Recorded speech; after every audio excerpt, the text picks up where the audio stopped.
సరే, మనం కిందటిసారి యయాతి, ఆయన కుమారుడు పురుడు కథ తెలుసుకున్నాం కదా. ఇప్పుడు ఆ పురుడు వారసత్వాన్ని ముందుకు తీసుకెళ్లే మరో అద్భుతమైన గాథలోకి వెళ్దాం. ఇది పురువంశపు కీర్తిని పెంచడమే కాదు, మన దేశానికే పేరునిచ్చిన ఒక గొప్ప చక్రవర్తి కథ. ఆ గొప్ప పురిడి వంశంలో ఒక కొత్త సామ్రాజ్యం మొదలైంది. మరి ఆ సామ్రాజ్యానికి రాజెవరో తెలుసా? తన తాతముత్తాతల పరాక్రమాన్నంతా పునికిపుచ్చుకున్న చక్రవర్తి దుష్యంతుడు. ఆయన పాలనలో రాజ్యం చాలా పెద్దగా విస్తరించింది. కథలోకి వస్తే, ఒకరోజు దుష్యంతుడు వేటకోసం దట్టమైన అడవిలోకి వెళ్లాడనమాట. వేటాడి వేటాడి బాగా అలసిపోయారు ఆయన సైన్యమంతా. అప్పుడే వాళ్ళు ఒక ప్రశాంతమైన చోట ఆగారు. అదెక్కడో కాదు, చాలా ప్రసిద్ధి చెందిన కణ్వ మహర్షి ఆశ్రమానికి దగ్గర్లో.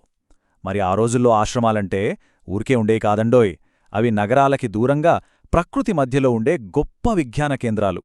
అవును, ఆ ఆశ్రమాలు ఒట్టి మునులు ఉండే చోట్లే కాదు, అవి ప్రాచీన భారతదేశపు ఫారెస్ట్ యూనివర్సిటీల్లాంటివి. అక్కడ కేవలం ఆధ్యాత్మిక విషయాలే కాదు, పాలిటిక్స్, ఎకనామిక్స్ లాంటివి కూడా నేర్పించేవాళ్ళు. సింపుల్ లివింగ్, హై థింకింగ్ అన్నమాట.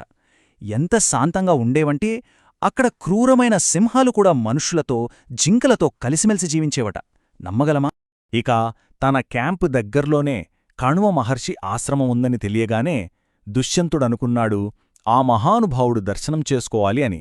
వెంటనే తన రాజరికపు ఆడంబరాలన్నీ, ఆ కిరీటం, ఆయుధాలు అన్నీ వదిలేసి ఒక సాధారణ వ్యక్తిలా చాలా వినయంగా ఆశ్రమంలోకి అడుగుపెట్టాడు. కాని అక్కడ ఆయనకు మహర్షి కనిపించలేదు. ఆయన బదులుగా ఆయన పెంపుడు కుమార్తె శకుంతల ఆ చక్రవర్తికి స్వాగతం పలికింది.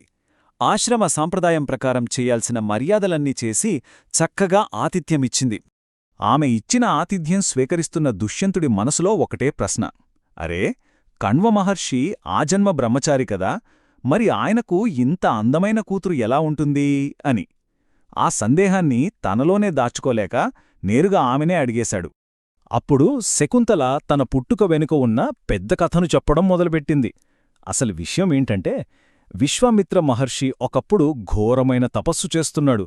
ఎంత శక్తివంతమైనదంటే ఆ తపోశక్తికి ఇంద్రుడి సింహాసనమే కదిలిపోయిందట. ఇక ఇంద్రుడికి భయమేసి ఆ తపస్సును భంగం చేయడానికి దేవలోక అప్సరస మేనకను భూమిమీదకు పంపాడు. ఊహించిందే జరిగింది. మేనక అందానికి విశ్వామిత్రుడి తపస్సు భగ్నమైంది. వాళ్ళిద్దరి కలయిక వల్ల ఒక పాప పుట్టింది. కాని విధి మరోలా ఉంది. ఆ పాపను మాలిని నది ఒడ్డున వదిలేసి మేనక తిరిగి స్వర్గానికి వెళ్ళిపోయింది. అలా నది ఒడ్డున ఒంటరిగా ఉన్న ఆ పసిపాపను ఎవరు కాపాడారో తెలుసా? శకుంతములు, అంటే పక్షులు. అవి తమ రెక్కలతో ఆ పాపకు రక్షణగా నిలిచాయి.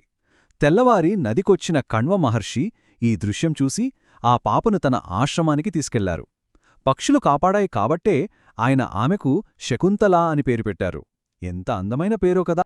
శకుంతల విశ్వామిత్రుడి కూతురు అంటే ఆమె ఒక క్షత్రియ కన్య అని తెలియగానే దుష్యంతుడి ఆనందానికి అవధుల్లేవు. ఆమె అందానికి, గుణానికి అప్పటికే మనసు పారేసుకున్నాడు. ఇంకేం, వెంటనే ఆమెను పెళ్లి చేసుకోవాలని అడిగేశాడు.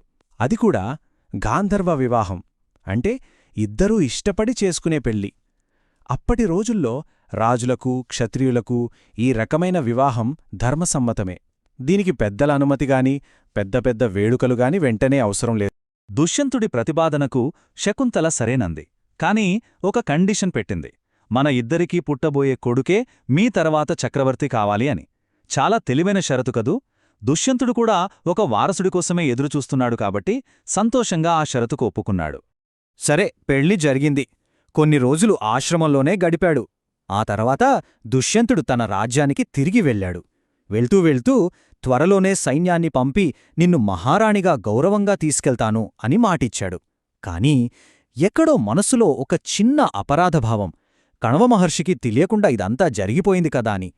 ఆ సంకోచం వల్లే ఇచ్చిన మాట నిలబెట్టుకోవడంలో ఆలస్యం చేసేశాడు.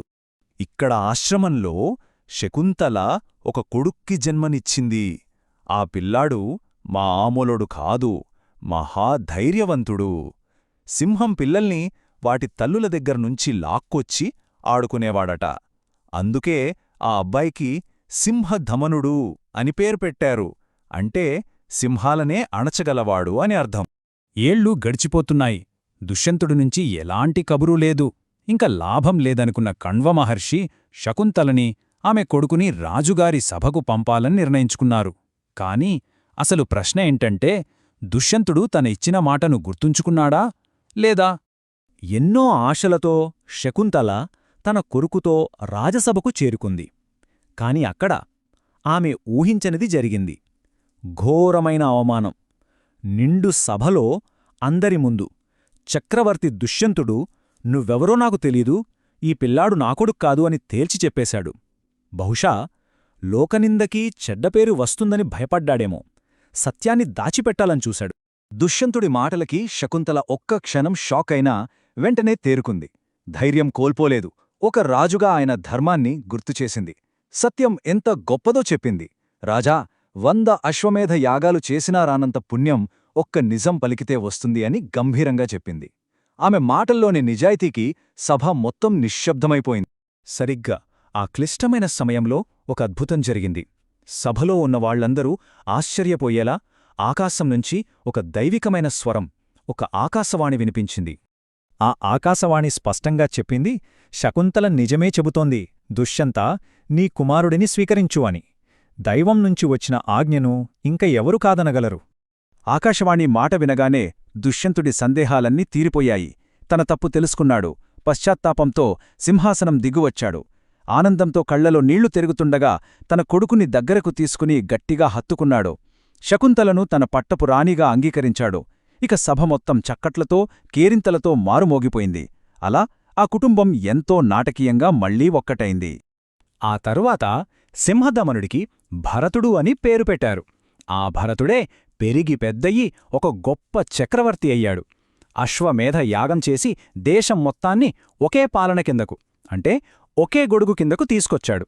ఆ రోజుల్లో అదే తిరుగులేని చక్రవర్తికి భారతుడు పాలించిన ఆ విశాల సామ్రాజ్యమే కాలక్రమేణా ఆయన పేరుమీద భరతవర్షంగా, అంటే మన భారతదేశంగా ప్రసిద్ధి చెందింది. అవును, మన దేశానికి భారత్ అనే పేరు రావడం వెనుక ఉన్న గొప్ప కథ ఇదే. ఒక్కసారి ఆలోచించండి. ఒక దేశం యొక్క పుట్టుక వెనుక ఉన్న కథ ఏదో భయంకరమైన యుద్ధం కాదు, ఒక విరిగిన వాగ్దానం, దాని నిలబెట్టిన ఒక సత్యం. ఎంత అద్భుతంగా ఉంది కదా!